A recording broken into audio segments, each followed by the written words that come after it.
I saw him on Bleecker Street, hunched over, trying to sell those drawings again. The rain was coming down sideways, soaking the cardboard he'd laid them out on. I almost didn't recognize him at first, without his usual booming laugh. He called me Sunshine back then, even when I was clearly furious about something. He'd sketch me little cartoons on napkins, stick figures with ridiculously oversized grins. I haven't seen him in almost a decade. A gaggle of tourists hurried past, their umbrellas forming a colorful, indifferent wave. Nobody stopped. Nobody even glanced at the intricate cityscapes, the whimsical portraits of dogs wearing hats. I felt a familiar anger bubbling up, the kind that always surfaced when I saw talent ignored, beauty overlooked. It wasn't about the money, not really. It was about him.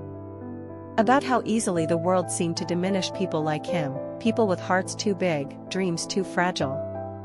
I remember when he quit his job at the firm to pursue his art full-time. Everyone told him he was crazy. Practicality was the virtue of the age, after all. I crossed the street. He looked up, his eyes widening a fraction. The rain plastered his hair to his forehead. He looked tired.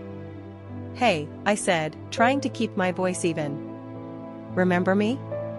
A slow smile spread across his face, the same one that used to melt away all my teenage angst. "Sunshine," he whispered, like it was a forgotten prayer. "Wow. I didn't think I'd ever see you again." I knelt down, ignoring the gathering puddles. I picked up a drawing, a detailed rendering of Washington Square Park in the early morning light. It was breathtaking. "How much?" I asked. "For you?" He hesitated. "Whatever you think it's worth."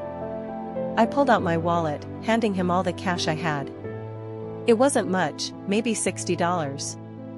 He tried to refuse, but I wouldn't let him. "Take it," I insisted. "And promise me you won't give up." He looked at the money, then back at me, his eyes filled with an emotion I couldn't quite name. Maybe it was gratitude. Maybe it was something more. He took a deep breath, and the old spark flickered in his eyes, the one that had always drawn me to him. "I promise," he said, his voice thick with emotion. "Thank you, Sunshine. You always did believe in me." And in that moment, standing there in the pouring rain, I realized I still did.